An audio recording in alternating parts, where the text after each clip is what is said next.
গতদিনের গল্প শেষ করেছিলাম ভালুকপংয়ে। প্রাকৃতিক সৌন্দর্যের যে অপার্থিব ভাণ্ডারের চৌকাঠে প্রবেশ করেছিলাম, সেখান থেকে আজ পা রাখবো অরুণাচলের আদিম সৌন্দর্যে। ঘুরে দেখব ছবির মতো গ্রাম দিরাং, দেখব টেঙ্গা ব্রিজ, মান্ডালা টপ, জং ফোর্ট, দিরাং মনেস্ট্রি আর শান্তি ভ্যালি। তো শুরু করা যাক আজকের গল্প বলা। সুন্দর পাইন গাছে সাজানো রাস্তা ধরে চলতে থাকি দিরাংয়ের উদ্দেশ্যে। কি সুন্দরভাবে প্রকৃতি তার নিজের হাতে সাজিয়েছে মেঘ ঢাকা নীলচে পাহাড়। পাশেই গা ঘেঁষাঘেঁষি করে দাঁড়িয়ে আছে ধূসর পাহাড়ের সারি।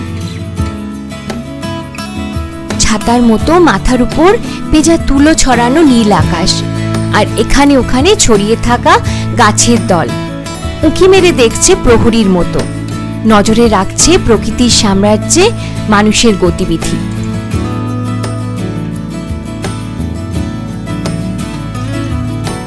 এরপর দাঁড়ায় এক ঝুলন্ত ব্রিজ দেখতে। পাহাড়ি নদী টেঙ্গার উপর দাঁড়িয়ে বাতাসের তালে তালে দুলছে ঝুলন্ত ব্রিজ। ব্রিজের উপর একসাথে 10 জনের বেশি লোকের উপস্থিতির উপর নিষেধাজ্ঞা থাকলেও উৎসুক পর্যটকদের আটকানো যাচ্ছে না। আসলে জায়গাটি এত ফটোজেনিক যে কেউই ফটো তোলা বা ভিডিও করার জন্য অপেক্ষা করতে রাজি নয়।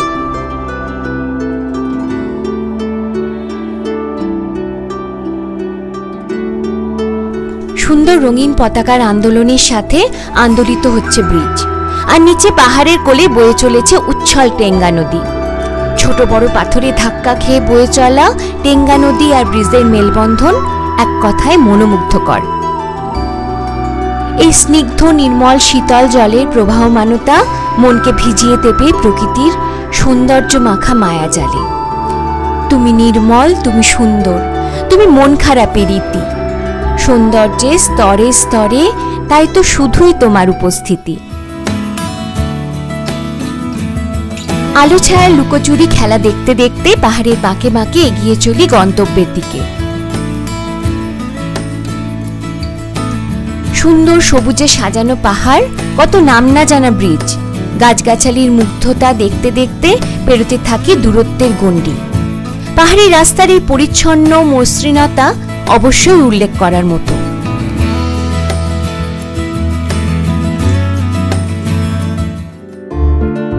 যখন দিরাং পৌঁছালাম, গোধূলির আলোয় সোনালী রঙে উদ্ভাসিত চারপাশের বিস্তীর্ণ সবুজ প্রান্তর। ভালুকপং থেকে দিরাংয়ের দূরত্ব প্রায় 130 কিলোমিটার। দিরাংয়ে আমরা ছিলাম ল্যাংজম হোমস্টেতে। পাহাড় ঘেরা উপত্যকায় সবুজের গালিচার উপর দাঁড়িয়ে আছে ছবির মতো হোমস্টে।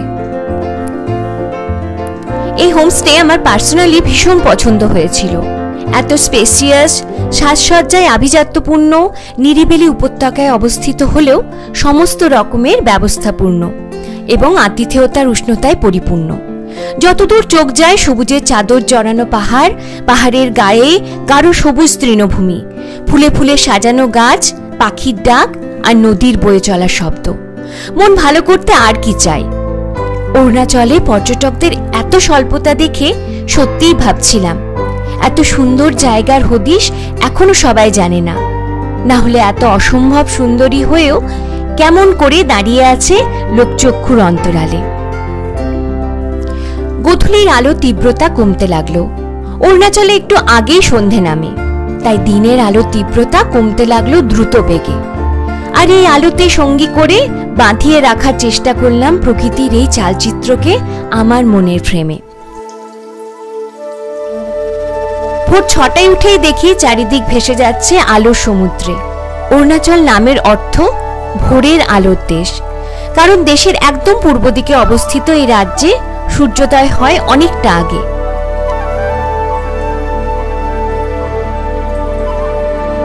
সবুজ তৃণভূমিতে চড়ে বেড়াচ্ছে মিথুন, যা দেখতে গরুর মতো। এরা বুনো গরুর প্রজাতি, যা শুধুমাত্র এখানেই দেখা যায়।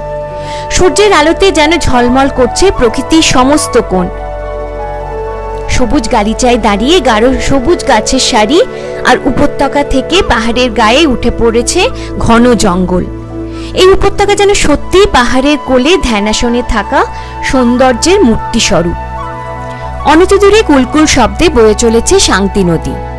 নদীর জলে পাহাড়ের প্রতিবিম্ব দেখে মনে হয় যেন পাহাড় এসে স্নান করে যাচ্ছে সূর্যের আশীর্বাদ ধন্য এই নির্মল নদীর জলে। যারা প্রকৃতির নির্মল সৌন্দর্য ভালোবাসেন তাদের বলবো অবশ্যই ঘুরে আসুন দিরাং।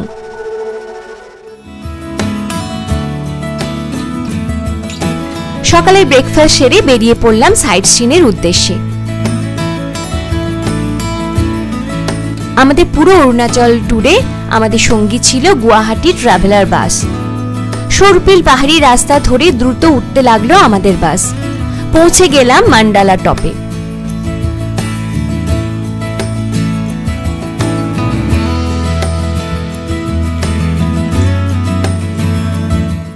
প্রায় 10,000 ফুট উচ্চতায় অবস্থিত এই স্থানে 108টি বৌদ্ধ স্তূপ বৃত্তাকারে সাজানো আছে।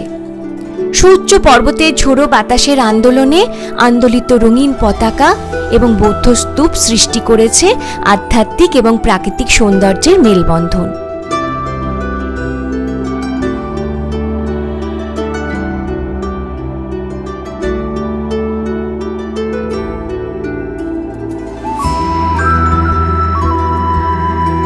এতই শান্ত প্রকৃতি যে স্পষ্ট শোনা যায় বাতাসের প্রবাহধ্বনি, পতাকার উত্তোলনের শব্দ, দূর দূরান্তের পাখির ডাক আর প্রকৃতির অমোঘ হাতছানি।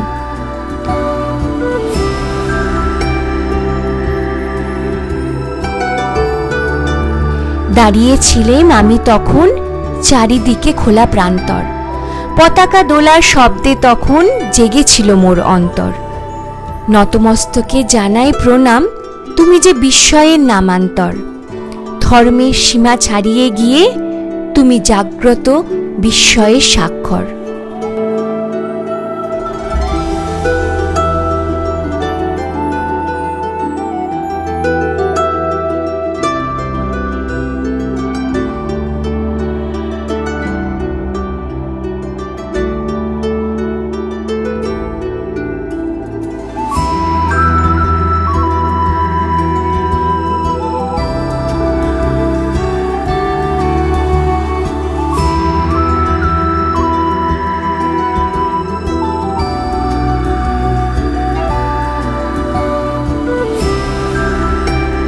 সুউচ্চ পর্বতরাজ্যে পাহাড়ের আলিঙ্গনের চালচিত্র দেখতে দেখতে চললাম পাহাড়ি রাস্তার বাঁক পেরিয়ে। উতরাই পথে কিছুটা নেমে পৌঁছে গেলাম জং ফোর্ট। তিব্বতীয় বৌদ্ধ সংস্কৃতির পীঠস্থান এখানকার সুপ্রাচীন পাথর নির্মিত ঐতিহাসিক বসতিগুলি। বাসিন্দাদের মুখে শুনলাম পাথর নির্মিত এই বাড়িগুলিতে তারা বাস করছে বেশ কয়েক প্রজন্ম ধরে। সময়ের স্রোতে অজেয় স্বাক্ষর রেখে গেছে অবিকৃত পাথুরে বাড়িগুলি, ঠিক যেন পাথরে পাথরে সাজানো জীবন্ত এক ইতিহাস।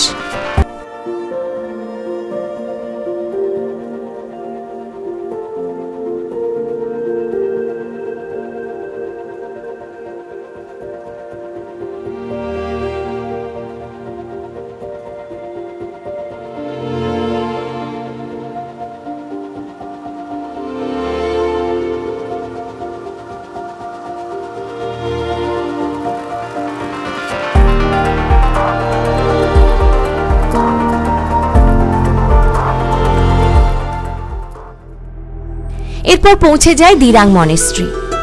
পাহাড়ের উপত্যকায় দিগন্ত বিস্তৃত সবুজ প্রান্তরের মাঝে ঝোড়ো বাতাসকে প্রতিহত করে দাঁড়িয়ে আছে রূপকথার সেই রাজপ্রাসাদের মতো, গাম্ভীর্য নিয়ে মাথা উঁচু করে। পাহাড়ের কোলে অবস্থিত এই মনেস্ট্রি তার স্থাপত্যকার্য, পরিচ্ছন্নতা, শান্ত পরিবেশের জন্য মন আকর্ষণ করবেই।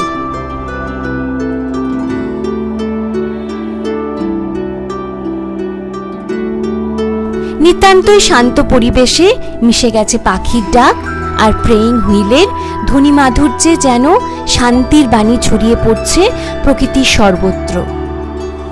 অলস বেলা কেটে যায় মনেস্ট্রির সিঁড়িতে বসে বসে, ভুলে যায় ব্যস্ততা আর সব পিছুটান।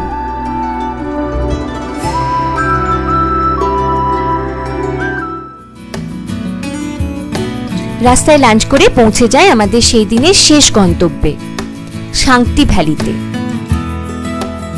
ছোট বড় পাথরে ধাক্কা খেয়ে বয়ে যাচ্ছে শান্তি নদী। দিনের শেষ আলোকে সঙ্গী করে, আর তার দু চোখ ভরে উপলব্ধি করছে চারিদিকে ঘিরে থাকা সুউচ্চ পর্বতরাজি। নদীবেষ্টিত এই উপত্যকা সৌন্দর্যে, পরিচ্ছন্নতায়, নিরিবিলিতে পরিপূর্ণ। কোনো ভিড়, কোলাহল, দোকানপাট, কৃত্রিমতা ছুঁতে পারবে না আপনাকে। ছুঁয়ে যাবে শুধু প্রকৃতি আর স্নিগ্ধ বাতাস, আর এক রাশ ভালো লাগা।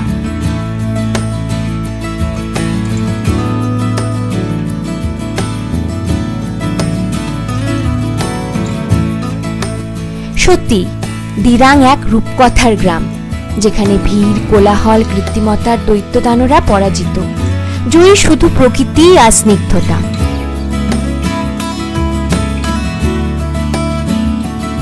আজকের গল্প এখানেই শেষ। অরুণাচল ভ্রমণের 3rd এপিসোড, তাওয়াং ভ্রমণের অভিজ্ঞতার গল্প নিয়ে আবার হাজির হব খুব তাড়াতাড়ি। কবিতায় পথ চলা, কবিতায় গল্প বলা। আমাদের ভিডিও ভালো লাগলে লাইক আর সাবস্ক্রাইব করুন। ভালোবেসে কবিতা ও ভ্রমণ। সাথে থাকুন, পাশে থাকুন এভাবেই। ধন্যবাদ।